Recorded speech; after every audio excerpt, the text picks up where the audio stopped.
y'all, it's Leslie Ann from Life in 5th grade. In today's video, I wanted to share an idea for vocabulary journals that's been working out really well in my classroom. The best part about this is that it is absolutely no prep whatsoever. The kids use a composition notebook or a piece of paper or a notebook, just whatever they have, and they create the Furrier models.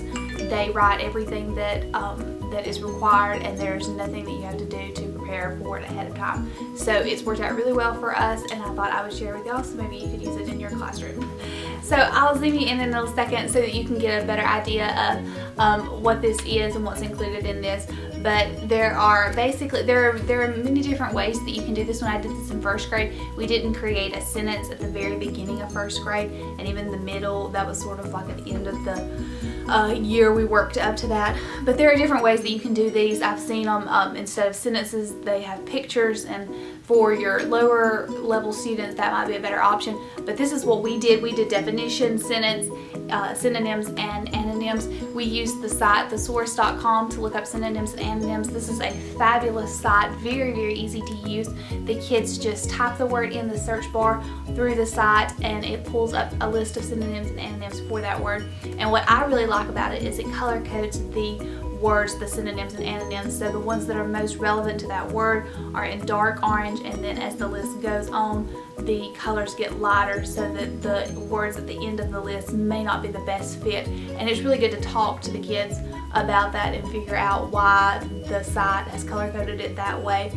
We had a lot of really good discussions because of that. So like I said, we use that for the synonyms and antonym part, and that works out really, really well. So I'll zoom you in so that you can see more about this in just a second. But like I said, the process that we use, super simple, really quick. We do this as a whole group activity. We do the first 2 or 3 as a whole group, and then I let them work as a group at their table, and then eventually it turns into independent activity. So real quick, lots of different ways you can use this, but I've really, really enjoyed using this particular method the last 2 years. It's just a really good way that we work on our vocabulary words each week. I introduce them in a different way, and if you want to see how I introduce the words, let me know, and I maybe could make a video on that or do a blog post on it. But after I introduce the words, then the next day or the next within the next few days, we'll do our vocabulary journal entries. And like I said, it's just a really great no prep way. The kids know what to do. They can focus on the words and the content rather than the process, because they know each week is basically the same thing. So it's worked out really well. Okay, so here's just a close-up view of the vocabulary journal. This is one entry. As you can tell, the word that we did was plenty.